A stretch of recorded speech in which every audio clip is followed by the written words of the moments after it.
এনেকুৱা কিবা তথ্য আছে নেকি? কতোতো এনেকুৱা তথ্য নাই। কিন্তু এই কথাবিলাক আমাৰ মূৰত সোমাই দিয়া হৈছিল।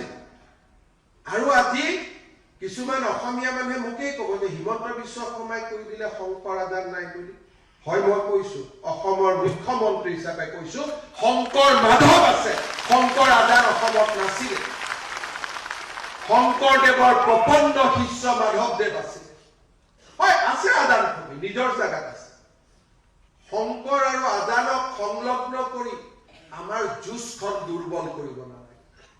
লাচিতৰ লগত বাঘ হাজৰিকাক থিয় কৰি আমাৰ যুঁজখন দুৰ্বল কৰিব নালাগে।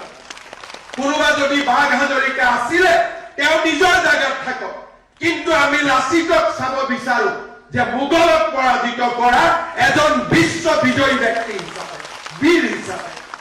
বাঘ হাজৰিকাই তেওঁৰ শৌৰ্য আৰু বীৰ্যৰ পৰা 10% কাঢ়ি লৈ যাব নালাগে।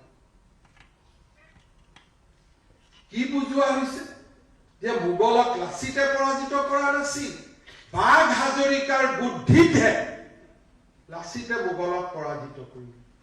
ক'ৰ পৰা আহিলে এইটো তথ্য? কোনে দিলে এইটো তথ্য? কোনখন বুৰঞ্জীৰ পৰা?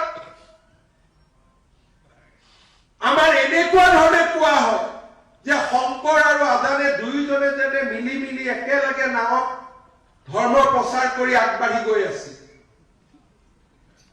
তেনেকুৱা ধাৰণা কোনে সৃষ্টি কৰিছে? যিয়ে সভ্যতাৰ যুঁজত আমাক দুৰ্বল কৰিব খোজে।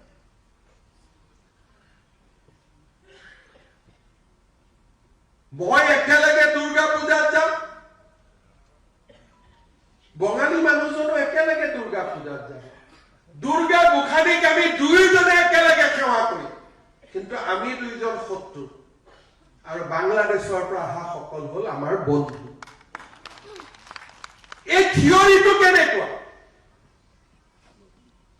আমি একেলগে কম গুৰু ব্ৰহ্মা গুৰু বিষ্ণু, আমি একেলগে সৰস্বতী মাক পূজা কৰিম, আমি একেলগে দুৰ্গা পূজাত পূজা কৰিম, সৃষ্টি সৃষ্টি বিনাশনী গুণাশ্ৰয়ী গুণাময়ী আমি একেলগে কম। কিন্তু ওলাই আহি কম এওঁ বঙালী দেই, এওঁ অসমীয়া।